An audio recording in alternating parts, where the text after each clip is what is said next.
Welcome back to the second part of Master Your Thinking. If you haven't watched the first part yet, make sure to check it out first so you can follow along and understand everything clearly. And don't forget to subscribe so you don't miss the upcoming parts. Let's get started. Using your action guide, write down one limiting assumption you may have adopted from each of the sources below: your parents and family, your teachers, your friends and peers, the media, your experiences, your interpretation. Be 5 common biases that confuse your thinking. As humans, our brains make mistakes in thinking in certain ways. It's natural. To become a better thinker, you need to notice which thinking mistakes you often make. You can't be completely free from bias. To do that, you'd have to watch your thoughts all day, which would take too much energy. But when you need to make smart choices, you can try to be more aware of your thinking errors. In this part, we will look at some common thinking mistakes, biases, that can lead to wrong ideas. We will also see how to fix these mistakes so you can think more clearly and reach your goals. The biases we will talk about are: 1. The self-serving bias; 2. The sunk cost fallacy; 3. The planning fallacy; 4. The survivorship bias; 5. The Dunning-Kruger effect. 1. Self-serving bias. This is when you say your success comes from your own skills, but your failures come from bad luck. This makes you focus too much on the result and not enough on how you got there. If something turns out well, you think your method was perfect, even if it wasn't. If it turns out badly, you say it was just unlucky, even if your actions were correct. We must accept that luck plays a part in life, especially in the short term. So just looking at the final result can give you the wrong idea. Instead, focus on your process and keep making it better by studying others, testing ideas, and learning from feedback. If you take the right steps over and over again, you will become lucky in the long run. How to avoid the self-serving bias. Focus on the steps, not just the result. Think about what you can do daily to get closer to your long-term goals. Don't believe your process is great just because of one good result. Keep improving it. Don't act like you know everything. Be open-minded and listen to feedback from others. 2. The sunk cost fallacy. To think clearly, you should look at your actions today based only on whether they will help you reach your goals. Many people fall into the sunk cost fallacy. This means they make choices based on what they already spent, time, money, or energy, instead of what's best now. But from a smart thinking view, the past doesn't matter much. Examples: you spent years on a business, so you keep going even though it's not working. You spent a lot on a book cover, so you don't want to change it even though it's hurting your sales. You've been in a relationship for years, so you stay even if it's no longer healthy. In all these examples, you stick with something because of past costs, even if it's not good for your future. You hurt your present self and your future self. How to avoid the sunk cost fallacy. Use zero-based thinking. Ask yourself, if I knew then what I know now, would I still choose this today? Learn to care more about your future self. Your past self doesn't need anything now. Your future self depends on you to make the best choice today. Ask, if I were my future self 5 years from now, what would I want me to do today? 3. Planning fallacy. We're usually bad at planning. When we dream about doing something big, we forget that many things can go wrong. That's why many projects are late or cost more than we thought. To think better, you need to make more accurate guesses about time and cost. If you expect too much, you'll get upset when things don't work out. You may feel like you failed, even though the problem was your planning. How to avoid the planning fallacy. Give yourself more time to finish things. A good trick is to double the time you think something will take. For long projects, think about what could go wrong. Look at past projects to see what problems came up. Look at what others did in similar situations. Use their work as a guide. Then add some extra time and money to your plan, just in case. 4. Survivorship bias. Survivorship bias is when we only look at the people who succeed and ignore those who failed. This makes us think success is easier than it really is.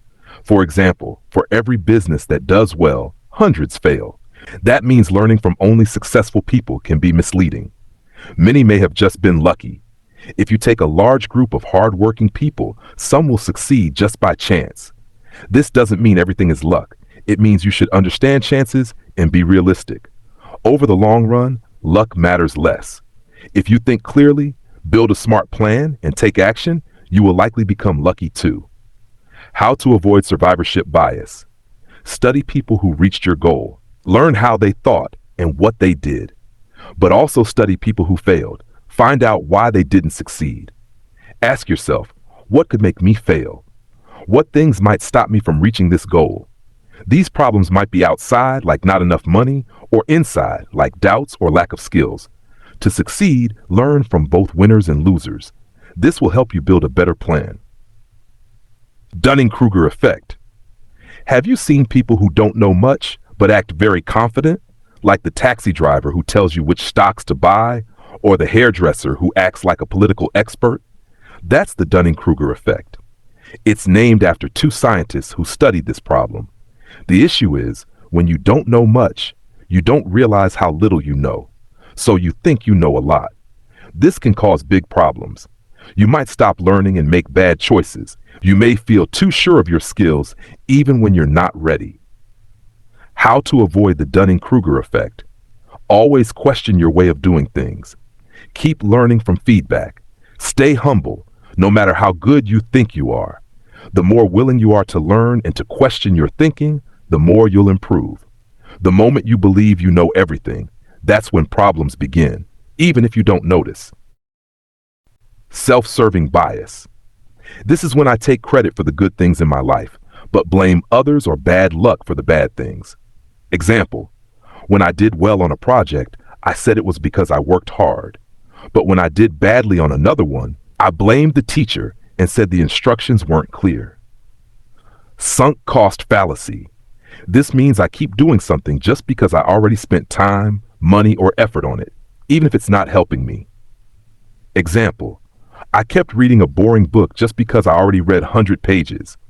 I didn't want to waste that time, even though I wasn't learning or enjoying it anymore. Planning fallacy. This is when I think something will take less time than it really does. Example, I thought I could finish my homework in 1 hour, but it took 3 hours. I forgot to think about how long each part would take and how often I get distracted. Survivorship bias. This is when I only look at people who succeed and forget about all the people who fail. Example, I thought I could become a famous YouTuber easily because I saw so many who made it. I didn't think about the millions of people who tried and didn't get many views. Dunning-Kruger effect. This means when I don't know much about something, I still think I'm really good at it. Example, when I first learned how to edit videos, I thought I was amazing. But later I saw how little I really knew compared to professionals. I see how your ego affects your thinking. Your ego also plays a big part in how you think clearly. Your ego might stop you from asking for help, make you live in denial, make you avoid failure, or blame other people or things. This kind of thinking can stop you from doing your best and reaching your goals. In this book, ego means the idea of yourself that you try to protect. You can think of it as pride. To think better, you need to let go of your ego. You have to be okay with being wrong sometimes. The more you do that, the more you can learn and improve your view of the world. But the more you try to always be right, the less you'll learn, and the more you'll be out of touch with what's real. Not facing the truth can keep you stuck in the same place. Trying to always be right makes it harder to get better. Here are some ways ego can stop you from getting the results you want. 1. Living in denial. 2. Not asking for help. 3. Avoiding failure. 4. Blaming others or your situation. 1. Living in denial. To build a better view of the world, you must see things the way they are, even when it's hard. You must accept that if you want things to get better, you have to change. But your ego finds that scary. When you are too used to doing things your way, it's hard to try something new. But if you don't look at your problems clearly, you won't make the changes you need. Example, for many months, I didn't want to check how much money I was making from my books. I was afraid of the truth. After I quit my job to become a full-time writer, I finally decided to face it. I had to treat writing like a business, so I looked at the real numbers. When I included editing, ads, and all the other costs, I saw I was losing money. But seeing that helped me make better choices and do better later. What about you? Are there parts of your life you don't want to face? What are you not looking at? The first step to change is to look at your situation as honestly as possible. Are you ready to do that? 2. Refusing to ask for help. Do you ask others for help, or do you always try to figure out everything on your own? Many of us don't like to ask for help. We don't want others to see that we don't know something. We feel embarrassed or worry that we'll look bad. But this can make things harder in our lives. It can also slow down our progress. If you don't ask for help, you can make choices that waste your time and energy. For example, you might spend hours trying to build a website when your friend could have helped you in minutes. If someone knows how to do what you're trying to learn, why not ask them? It's not just okay to ask for help. It's often the smartest thing to do. When you don't know something, just ask. Most successful people ask for help often. That's how they learn faster and improve their understanding of the world. There are a few reasons you might be scared to ask for help. These include: A. Pride. Are you scared to let others know you're struggling? Do you feel bad showing them your weakness? If yes, know that asking for help can build stronger connections with people. It shows you are strong and open to learning. That's a good thing. B. Fear of bothering people. You might not want to ask because you think others are too busy or that your problem isn't important. If so, this might mean you don't value yourself enough. Try to bother people just a little more than feels comfortable. You'll see that most people are happy to help. People like to feel useful. So ask. C. Thinking you should do it all by yourself. You might think, I should be able to figure this out on my own. This can help you be creative and resourceful. But sometimes it's better to ask for support. You don't have to start from zero every time you try something new. If people around you know more, why not learn from them? Example: before I went to business school in 2013, I didn't know anything about business. I could barely use a spreadsheet. I was too embarrassed to show how little I knew, so I let others do the spreadsheet work.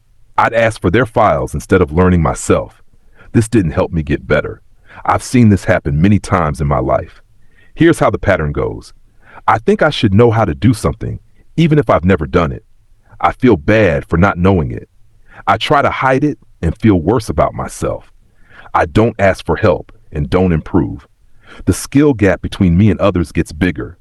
I feel even more behind. If that sounds like you, notice it. You can change it. Successful people ask for help. They know that asking helps them get better results faster. It also helps them build stronger connections with others, family, friends, co-workers. Not asking for help can make you feel alone and powerless. But someone out there probably has the answer you need. Why not find them and ask? That might be the smartest thing you can do. 3. Avoiding failure. Are you afraid to fail? Do you worry about looking bad? Failing means you're trying something new, and your ego doesn't like that. It wants to stay safe and do what's easy. But to reach your goals, you have to grow. If you were already the person who could reach those goals, you'd have them already. But you don't.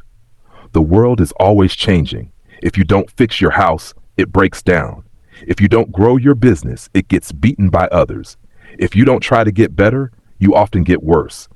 So to live your best life, you have to try new things, even if you fail. There's no such thing as failure. Many people try to avoid failing, but that's not how to live your best life. The most successful people know that failing helps them learn. They're ready to fail as many times as needed until they reach their goals. Failure is feedback. It helps you understand what's wrong and how to fix it. Like pain tells you something is wrong with your body, failure shows you what's wrong with your plan. If you learn from it, you can get better. Failing doesn't mean you're bad. It just means something you tried didn't work. So try something else. Ask for feedback. Get help. Change your plan. Or just try again. Bottom line, don't be afraid to fail.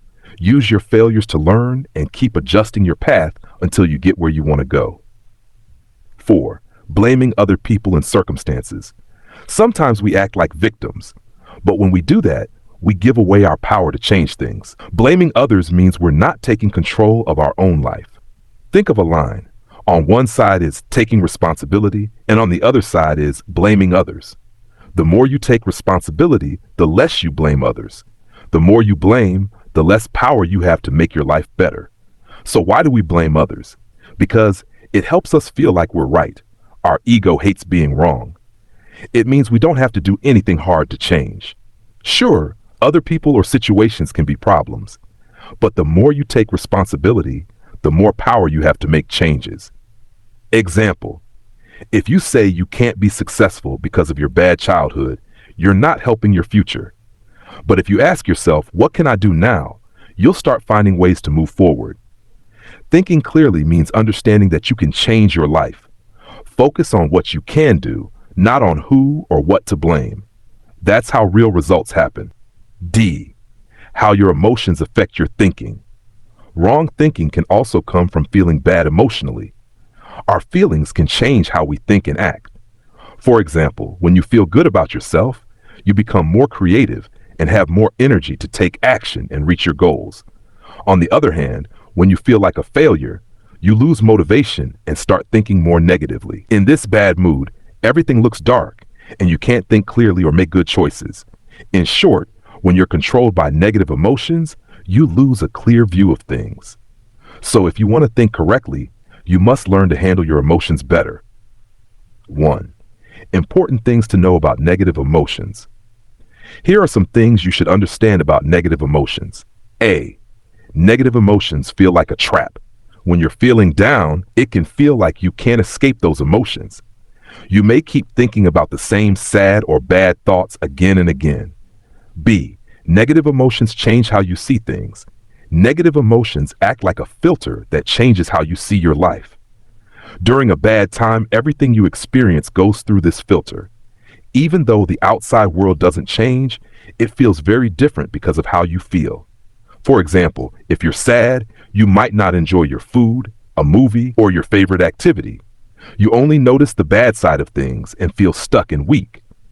But when you're happy, everything seems better. Food tastes great, you're nicer to others, and you enjoy your activities more. C. Negative emotions bring in more negative emotions. When you're feeling down, more negative emotions come in. For example, your boss may have yelled at you at work. This might make you think about problems with your partner. Then you may remember your back pain and worry about it. This just makes you feel worse and worse. 2. 4 tips to help you escape emotional traps. You now understand that emotions can change how you think. If you don't control them, they can cause chaos in your life. To handle your emotions better, try these tips. Tip number 1. Know that you are not your emotions. Your emotions don't define you. For example, being sad for months doesn't make you less of a person than when you were happy. Emotions are like clouds covering the sun. The sun is still there. You are the sun. Emotions can fool you in big ways, but they can't change who you really are. Tip number 2. Don't mix up all your problems at once. Negative emotions attract more problems. Notice when you begin to think about several problems at the same time. For example, back pain, problems at work, and a fight with your partner. Look at each problem by itself. You'll see that each one isn't so bad when seen alone. Don't stack your problems, handle them one by one. Tip number 3. Don't make big decisions when feeling strong emotions. Emotions make your thinking unclear. This happens with both bad and good emotions, so don't make big choices when you feel very happy or very sad. Wait until you feel calm. Then you'll think better and make smarter choices. For example, don't quit on your dreams when you're feeling very sad. Wait until you feel better before deciding. Don't reply to an angry email right away. Wait 24 hours. Don't make big promises just after great news, like winning the lottery. If you avoid making big choices while emotional, you'll save yourself a lot of trouble. Tip number 4. Be kind to yourself. How often do you make yourself feel worse by being too hard on yourself? The worst time to do that is when you're already feeling bad. So I use what I call the "I'll be hard on myself later" rule. That means I wait until I feel better before I criticize myself. Instead, I try to be kind to myself. You should do the same. We'll talk more about how to be kind to yourself in part 3, building a better view of reality. Use these tips to manage your emotions better and you'll make smarter decisions in life. Action step. Do the following exercises in your action guide. Remember a time when everything seemed bad and hopeless and you thought you could never be happy again. Then remember how those feelings went away. Think about 3 problems in your life. How does each one make you feel? Now, think about 3 things you're thankful for or excited about. Do you feel better? Think of one bad decision you made because of a strong emotion, either negative, like anger or sadness, or positive, like excitement or joy. For 1 full minute, say kind things to yourself.